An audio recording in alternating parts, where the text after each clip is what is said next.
So I've been making a few of these cheese board, charcuterie board platter serving deals for Christmas presents, and I've got one left that's glued up that I need to cut out and sand and everything. So this one I'm going to time myself and see how long it takes to get it to this state where it's all routed and sanded and everything.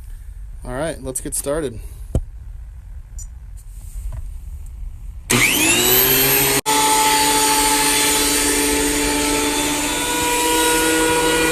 Last pass through the planer.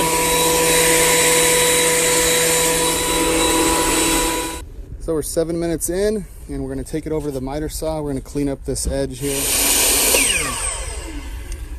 All right, so that edge is nice and clean now, nice and straight. So now it's time to kind of define the shape of the cheese board, and so I'll just trace around the paper. And then for these corners, I've got that stain right on the corner, right where I want it. And then I'll just trace that radius. And that's how we get the corners rounded. I'll do the same thing. Alright, so the handle's traced on there. And now I'll use the paint can trick to get the radius for these two upper corners. Alright, 17 minutes in, and we're all traced and ready to take it over to the bandsaw. I'm not going to film so that I can use two hands for safety, but let's get started. So a couple minutes on the bandsaw, and we've got ourselves a cheese board. So now we'll do some sanding. Get these burn marks. All right, so after some sanding, all the rough bandsaw marks left by the blade on these curves are all sanded away.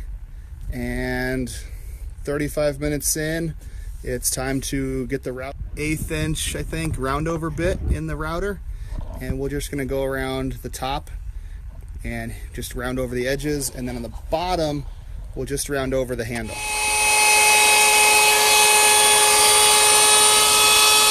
can kind of see the round over that the router left all the way around. Now there's just a lot more sanding to get rid of all the burn marks that the router leaves. We are at 45 minutes so far. I'm probably not going to show too much sanding because that's pretty boring. Alright, we're at 1 hour and 5 minutes, and I sanded with 120 and 220 with the orbital sander, and then 220 by hand and 320 grit by hand. And so you can see all the burn marks, all the saw marks, that's all been sanded away. All the corners and edges are nice and smooth and rounded over. And now the next step is going to be to wet it to raise the grain. Alright, so I've got a damp rag here, and we are going to just wipe it all down. So if I get the board in just the right light, you can kind of see all the grain that was raised from the water. So that's what we're going to hit right now. I'm going to use 320 grit sandpaper. Just going to take down those fibers that popped up and try not to go too much deeper than that. Just a nice light sanding. Knock down those fibers that raised up. I'm going to blow off some of the dust and get the board a little bit cleaned up. And I'm just going to use some mineral oil from the drugstore, the grocery store. And here comes everyone's favorite part.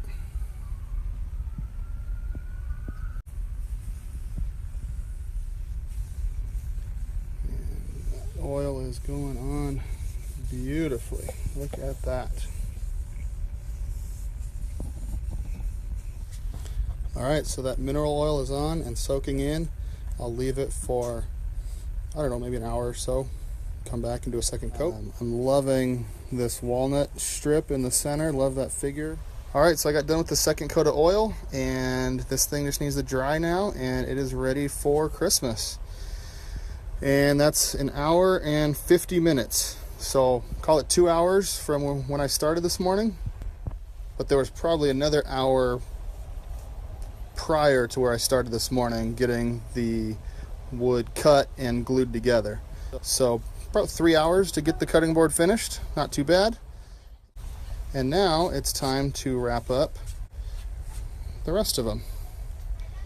So a total of 12 there. Thanks for watching my Instagram stories. Hope you enjoyed it. Some of the process of how I make these. And have a great day and Merry Christmas.